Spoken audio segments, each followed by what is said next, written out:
للزکاۃ فاعلون کہ زکوٰۃ کے طریقے پر عامل ہوتے ہیں، یعنی مال کی زکوٰۃ اور نفس کا تزکیہ، یعنی وہ مال کی زکوٰۃ دیتے ہیں اور نفس کا بھی تزکیہ کرتے ہیں۔ والذین هم لفروجہم حافظون یعنی وہ اپنی شرمگاہوں کی حفاظت کرتے ہیں، اور امانتوں اور عہد و پیمان یعنی یہ ہر قسم کا مجموعہ ہے جو انسان اپنے ذمے لے لیتا ہے، جیسے کہ ایک شادی ایک کانٹریکٹ ہے یا اور بھی زندگی کے معاملات جو وہ دوسروں کے ساتھ طے کرتا ہے، تو ان میں بھی وہ اپنی امانت کا اور عہد و پیمان کا خیال رکھتے ہیں۔ پھر اینڈ میں کیا آیا ہے کہ پہلے شروع میں تھا نماز میں خشوع اختیار کرتے ہیں، اب آخری جو 10ویں آیت ہے اس میں کیا بتا رہے ہیں سورۃ المومنون میں کہ وہ اپنی نمازوں کی حفاظت کرتے ہیں۔ نمازوں کی حفاظت سے مراد اس کو شرائط کے ساتھ پڑھنا، یعنی اس کو وقت کے ساتھ پڑھنا اور اس کو خشوع خضوع کے ساتھ پڑھنا، اور یہ سب اگر انسان ان باتوں کا خیال رکھے تو کیا ہوگا، یہ ایسی صفات ہے جو واجبی صفات ہے، یعنی چوائس کی بات نہیں، یہ فرض ہے، یعنی ان سارے فرائض کا ادا کرنا جو ہے وہ انسان کو ضروری ہے۔ پھر اگلا ٹاپک ہے کہ ہم نے انسان کو مٹی کے سط سے بنایا، پھر اسے ایک محفوظ جگہ ٹپکی ہوئی بوند میں تبدیل کیا، پھر اس بوند کو لوتھڑے کی شکل دی، پھر لوتھڑے کو بوٹی بنا دیا، پھر بوٹی کی ہڈیاں بنا دی، اور پھر ہڈیوں پر گوشت چڑھایا، پھر اسے ایک دوسری ہی مخلوق بنا کر کھڑا کیا۔ آپ پر کیا کرے آپ، یعنی اللہ تعالیٰ کی صفات بیان کیا ہے کہ بڑا ہی بابرکت ہے اللہ، سب کاریگروں سے اچھا کاریگر، یعنی انسان کو مٹی کی سط سے پیدا کیا۔ اس سے مراد یہ ہے کہ مٹی کا خلاصہ، یعنی پوری دنیا میں جو مٹی تھی اس کا جو ایک خلاصہ تھا وہ اس سے جو ہے وہ کیا انسان کو پیدا کیا۔ تو انسان کے تخلیق کے مراحل کیا ہوتے ہیں وہ سب بتائے ہیں سٹیپ بائی سٹیپ، اور پھر موت زندگی کا جو ہے وہ اختتام جو ہے وہ نہیں ہے، بلکہ ابھی اگلا سفر جو ہے وہ جاری ہے جو کہ ان لمیٹڈ ہے۔ پھر اس کے بعد کائنات کی نشانیوں کا ذکر ہے کہ آسمان سے پانی اتارا، اور پانی کو بھی ضرورت کے مطابق اتارا، کیونکہ اگر زیادہ پانی ہو جائے تو وہ تباہی ہو جاتی ہے۔ تو یہ اللہ کی رحمت ہے کہ اس نے پانی کا کنٹرول اپنے ہاتھ میں رکھا ہوا ہے، لیکن انسان سوچے تو صحیح۔ پھر زیتون کا تیل اللہ تعالیٰ نے جو ہے وہ اتارا، اس کا ذکر ہے، اور کشتیاں جو ہیں وہ تمہارے لیے پیدا کی، اور انعام جانور تمہارے لیے پیدا کیے۔ پھر حضرت نوح علیہ السلام کی قوم کو طرف بھیجا، اور اس نے کہا کہ اے میری قوم کے لوگوں، اللہ کی بندگی کرو اور اس کے سوا تمہارے لیے کوئی معبود نہیں، کیا تم ڈرتے نہیں ہو؟ اس کی قوم کے جن سرداروں نے ماننے سے انکار کیا وہ کہنے لگے کہ یہ شخص کچھ نہیں ہے مگر ایک بشر تم ہی جیسا، اس کی غرض یہ ہے کہ تم پر برتری حاصل کرے، اللہ کو اگر بھیجنا ہوتا تو فرشتہ بھیجتا۔ یعنی نوح علیہ السلام کو قوم کی طرف بھیجا تو ان کی قوم نے اعتراض کیا کہ یہ بشر میں کیوں رسول بنا کر بھیجا، اس کو تو فرشتہ ہونا چاہیے تھا۔ تو دنیا کے نقصان سے بچنے اور سلامتی ملنے پر جو ہے وہ انسان کو اللہ کا شکر ادا کرنا چاہیے، کیونکہ اس قوم پر جو ہے وہ جب عذاب آیا تو ان کے تنور ابل پڑے، اور تو ہر قسم کے جانوروں میں سے ایک ایک جوڑا لے کر اس میں سوار ہو جائے، اور اپنے اہل و عیال کو بھی ساتھ لے، سوائے ان کے جن کے خلاف پہلے فیصلہ ہو چکا ہے۔ پھر اس کے بعد منزل پر جب اترے تو انہوں نے کیا دعا مانگی جو ہم سواری سے اترتے وقت دعا مانگتے ہیں، ربی انزلنی منزلا مبارکا وانت خیر المنزلین۔ تو نوح علیہ السلام کے بعد کی قومیں جو ہیں وہ آئی، ان کے ذکر ہے کہ اس کے بعد ہم نے ایک دور کی اور قومیں جو ہیں وہ اٹھائی، تو پھر ان میں خود انہی کی قوم کا ایک رسول بھیجا جس نے انہیں دعوت دی کہ اللہ کی بندگی کرو، تمہارے لیے اس کے سوا کوئی اور معبود نہیں، کیا تم ڈرتے نہیں؟ یعنی ہر قوم کے پاس جو بھی رسول آیا اس نے ایک ہی تبلیغ دی کہ اللہ کی بندگی کرو، اس کے سوا تمہارا کوئی معبود نہیں، لیکن انسان کو پیغمبر کی بات جو ہے وہ ماننا جو ہے وہ نہ آئی، یعنی جس کو اپنے رب کی طرف سے وحی آتی ہے، تو میں انسان بہت ساری باتیں جو ہیں وہ دوسروں کی جو ہیں وہ کیا ہوتی ہیں، امانتیں ہوتی ہیں، تو انسان کو جو ہے وہ کیا کرنا چاہیے، اپنی امانتوں کا پاس رکھنا چاہیے، یعنی جو دین جو ہے وہ صرف یہ نہیں ہے کہ انسان صرف نماز، روزہ، زکوٰۃ یا حج کرے، بلکہ دوسرے انسانوں کے ساتھ بھی معاملات جو ہیں وہ احسن طریقے سے نبھائے۔ تو قومیں جو ہے وہ ہر قوم اپنے وقت پر پیدا ہوئی ہے۔ انسان جب خواہشات پر عمل کرتا ہے تو حق بات کو رد کر دیتا ہے اور جھٹلاتا ہے۔ اس وجہ سے جو جتنی بھی ان قوموں کا ذکر ہے، موسیٰ علیہ السلام کو جھٹلایا، مریم علیہ السلام کے انعامات کا ذکر ہے، پھر پیغمبروں کی جماعت جو تھی جب آئی تو ان کو کہا پاکیزہ چیزیں کھاؤ، رزق حلال نیک کاموں میں مددگار ثابت ہوتا ہے، کیونکہ رزق میں بھی طیب کا اہتمام ضروری ہے کہ صاف ستھری چیزیں کھاؤ۔ یعنی کھانے میں انسان جو ہے وہ ڈیلی اپنا سپینڈ کرتا ہے، یعنی خرچ کرتا ہے، کھانا ایک ایسی چیز ہے۔ تو انسان کو کھانے میں کس چیز کا انتخاب کرنا چاہیے؟ طیب پاکیزہ چیزیں۔ مال اور اولاد بلائیاں نہیں دے رہے ہیں، بلکہ کامیاب وہ ہے جن کے اندر رب کا خوف ہو۔ تو پھر جو اپنے رب کی آیات جو ہیں وہ ان پر جو ہے وہ ایمان جو ہے وہ لاتا ہے، تو پھر نیک عمل کے بعد بھی اس کی قبولیت سے جو ہے وہ ڈرتا ہے، قبولیت ہوئی ہے بھی کہ نہیں۔ تو انسان کو ہمیشہ کیا کرنا چاہیے؟ اپنے اعمال کو جو ہے وہ دیکھنا چاہیے کہ وہ کس سٹینڈرڈ کے ہیں۔ کسی نفس کو اس کی طاقت سے زیادہ اللہ تعالیٰ تکلیف جو ہیں وہ نہیں دیتے۔ اگر ہمارے دل جو ہے وہ غافل ہیں اور ہمارا نامہ اعمال جو ہے وہ تیار ہو رہا ہے، تو انسان اپنی زندگی سے غفلت حاصل نہیں کر سکتا، کیونکہ ہر وقت ہمارے پاس کرامت الکاتبین یعنی فرشتے جو ہیں وہ ہمارا اعمال نامہ جو ہے وہ لکھ رہے ہیں۔ تو یہ کتاب بھی جو ہے وہ پھر انسان کے خلاف گواہی دے گی۔ تو نیک کام کر کے ان کو سنبھالنا بھی ہے، کیونکہ اگر انسان نیک کام کر کے گناہ کی طرف ہمہ دے گا تو اس کے یہ سارے نیک عمل ضائع ہو جائیں گے۔ تو اس طرح سے زبان کی حفاظت بھی کرنی چاہیے۔ پھر عیاش لوگ جو ہیں وہ ان کا ذکر ہے کہ جب انہوں نے خواہشات کی پیروی کی تو ان کا سارا نظام جو ہے وہ درہم برہم ہو گیا۔ یعنی اگر حق ان کی خواہشات کی پیروی کرتا، یعنی جو اللہ تعالیٰ نے حق اتارا، اگر لوگوں کی خواہشات کی پیروی کرتا تو سارا نظام درہم برہم ہو جاتا۔ قرآن میں جو ہے وہ انسان کا ذکر ہے، تو ایک آئینے کی طرح ہے، یعنی انسان کی نفسیات کو جو ہے وہ قرآن کھول کے رکھ دیتا ہے۔ اب ہم نے اپنا جائزہ لینا ہے کہ ہم کس جگہ پر جو ہیں وہ کھڑے ہوئے ہیں۔ تو اگر سیدھی راہ سے ہٹ کر چلیں گے تو اللہ تعالیٰ نے ہمیں آنکھ، کان، دل جو ہیں وہ عطا کیے ہیں، تو انسان کو ان کو کس مقصد کے لیے استعمال کرنا چاہیے؟ ان کو اللہ تعالیٰ کی ہدایت کے لیے جو ہے وہ استعمال کرنا چاہیے۔ تو زندہ اور موت، یعنی زندگی اور موت کون دیتا ہے؟ اللہ۔ کہ یہ قرآن کی جو ہے یہ آیت بہت خوبصورت ہے کہ کیا تم نے یہ سمجھ رکھا ہے کہ ہم نے تمہیں فضول ہی پیدا کیا ہے اور تمہیں ہماری طرف کبھی پلٹنا نہیں؟ اور بس بالا و برتر ہے اللہ بادشاہ حقیقی، کوئی خدا اس کے سوا نہیں، مالک ہے اور عرش بزرگ کا۔ جو کوئی اللہ کے ساتھ کسی اور کو معبود پکارے تو جس کے لیے اس کے پاس کوئی دلیل نہیں، تو اس کا حساب اس کے رب کے پاس ہے، ایسے کافر کبھی فلاح نہیں پا سکتے۔ یہ جیسے سورت کے اہتمام میں بھی اللہ تعالیٰ نے کافروں کا ذکر کیا کہ یہ فلاح نہیں پا سکتے، اور شروع میں کس کا ذکر کیا کہ مومن کیسے فلاح پاتے ہیں۔ تو اے نبی صلی اللہ علیہ وسلم کہو میرے رب درگزر فرما، رحم کر، اور تو سب رحیموں سے اچھا رحیم ہے۔ یعنی ساری قدرت کا مالک جو ہے وہ خود ہی ہے۔ تو 7 آسمان جو ہیں وہ اللہ تعالیٰ نے بنائے، اور عرش جو ہے وہ 7 آسمان سے بھی اوپر ہے۔ تو اللہ کی معرفت جو ہے وہ انسان کی حیثیت میں اضافہ کرتی ہے۔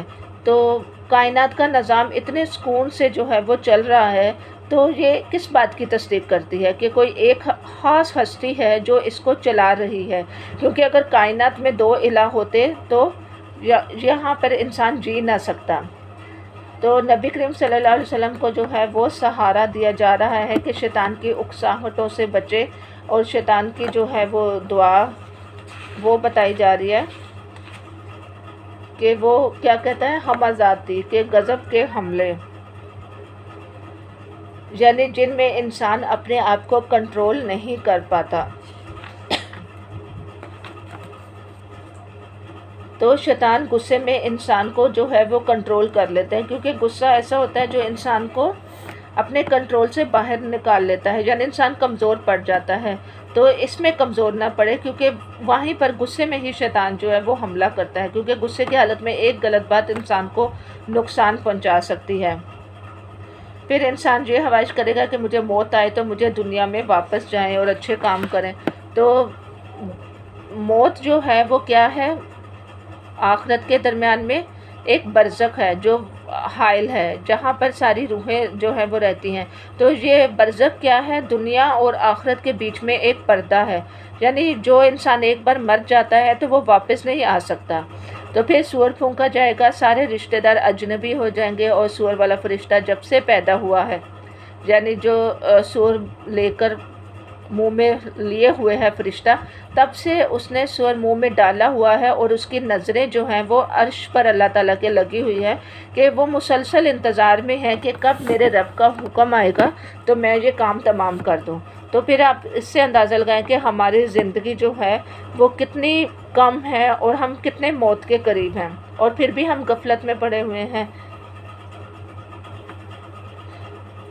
پھر اگر انسان نے جو ہے نیکی جو ہے وہ کی ہوگی، تو چاہے وہ چھوٹی ہی نیکی کیوں نہ کی ہوگی، تو وہ بھی اس کے سامنے آ جائے گی، کیونکہ قیامت والے دن انسان ایک نیکی کے لیے بھی ترسے گا۔ تو جہنم کی آگ چہرے کو جلس دے گی۔ بار بار جب جہنم کا ذکر آتا ہے تو چہرے کا ذکر آتا ہے کہ چہرے کو جلس دے گی، جبڑے باہر نکل آئیں گے۔ یعنی اگر دنیا میں انسان کے جبڑے باہر نظر آ جائیں تو کتنی ہیبت ناک شکل ہو جاتی ہے۔ گمراہ اور لوگ جو ہیں وہ بدبختی ان پر آ گئی، یعنی ان پر خواہشات جو ہیں وہ غالب آ گئے۔ پھر اسی سورۃ المومنون میں جب قیامت کا دن کے بارے میں بتایا جا رہا ہے کہ بتاؤ کہ تم زمین میں کتنے سال رہے، تو وہ کہیں گے ایک دن یا دن کا بھی کچھ حصہ ہم وہاں ٹھہرے ہیں۔ شمار کرنے والوں سے پوچھ لیں، ارشاد ہوگا تھوڑی ہی دیر ٹھہرے ہیں، کاش کہ تم نے یہ اس وقت جانا ہوتا، یعنی اپنے دنیا میں جانا ہوتا۔ یعنی ایک دن یا دن کا کچھ حصہ رہے، یعنی اتنی لمبی زندگی انسان کی، 60 سال کی زندگی، اسے ایک دن لگے گی، اور قیامت کا دن کیا ہے؟ 1500 سال کے برابر۔ تو پھر یہ زندگی تو کچھ بھی نہیں ہے، پھر اللہ کے ذمہ ہے حساب لینا۔ اللہم حاسبنی حسابا یسیرا، اللہ تعالیٰ ہم سے آسان حساب لے۔ اب سورۃ النور کا آغاز کرتے ہیں۔ سورۃ النور مدنی ہے۔ یہ ایک سورت ہے جس کو ہم نے نازل کیا ہے، اور اسے ہم نے فرض کیا ہے، اور اس میں ہم نے صاف صاف ہدایات نازل کی ہیں، یعنی سورت ہم نے نازل کی ہے، اللہ تعالیٰ نے اپنی طرف منسوب کی اس کی اہمیت کی وجہ سے، یعنی اس کے احکامات پر عمل کرنا لازم ہے۔ یہ واضح آیات ہیں۔ کیا کہ زانی عورت یا مرد 100 زریں لگاؤ، سب کی حفاظت کرتا ہے، بے حیا کو جو ہے وہ حرام قرار دیا گیا ہے، کیونکہ یہ انسان کے جو حسب نسب ہوتا ہے اس کو ہلت ملت کرنے سے اللہ تعالیٰ نے انسان کو بچایا ہے۔ تو انسان کا ایمان رخصت ہو جاتا ہے جب وہ زنا کرتا ہے، تو زنا کرتے ہوئے ایمان کا نور جو ہے وہ اٹھا لیا جاتا ہے، کیونکہ سورۃ النور میں زانی عورت، زانی مرد کا جو ہے وہ ذکر ہے۔ تو زنا اور توبہ کیے بغیر اگر کوئی مر جائے تو اس کا انجام کیا ہے؟ یعنی اس کا جسم جو ہے وہ پھول جاتا ہے، اور اس کی اسمیل اتنی بڑھ جاتی ہے کہ آپ صلی اللہ علیہ وسلم کو ان کا انجام دکھایا گیا۔ تو اللہ تعالیٰ ہمیں اور ہماری قوم کو جو ہے وہ اس کیفیت سے جو ہے وہ بچائے۔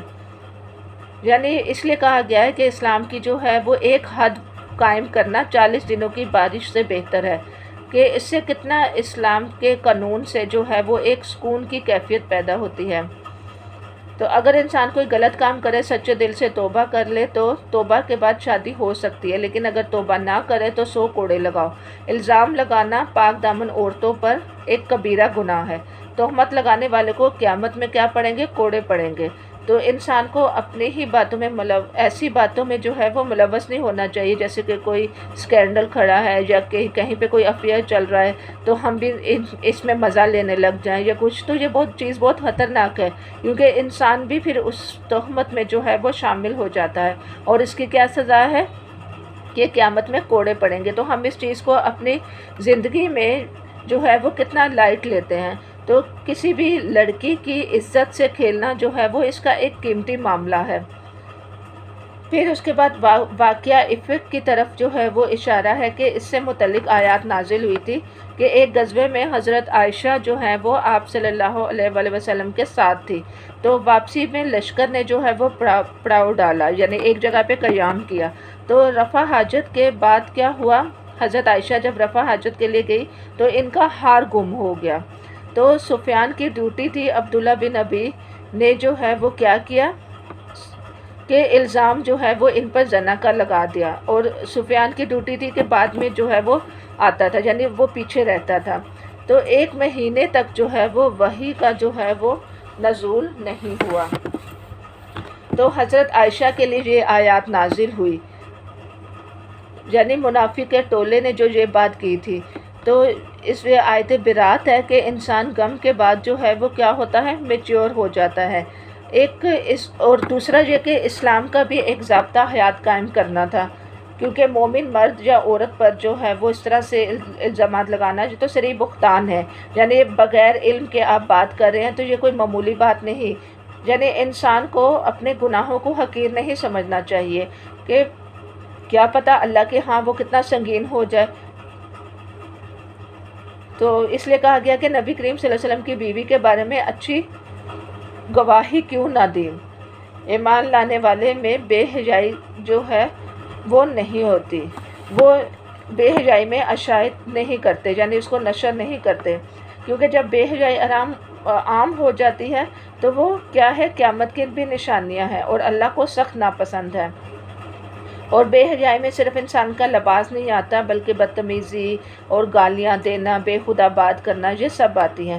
تو یہ شیطان کے نقش قدم پر جو ہے وہ نہ چلو، یعنی پاک دامنی جو ہے وہ انسان کو اپنے رب سے مانگنی چاہیے۔ تو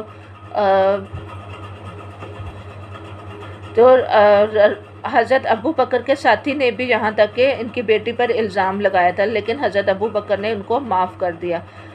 تو درگزر تو اللہ ویسے ہی پسند کرتا ہے، تو معاف کرنے سے انسان کو سکون بھی ملتا ہے، اور معاف کرنا تقویٰ کے زیادہ قریب ہے، اور درگزر سے انسان کی عزت بھی بڑھتی ہے، اور معاف کرنے والا آرام سے بستر میں رات کو بھی سوتا ہے، لیکن ظلم کو معاف کرتا ہے اور قیامت کے دن بھی اس کی عزت جو ہے وہ بڑھ جائے گی۔ یعنی اسلام میں معافی کو بہت پسند کیا گیا۔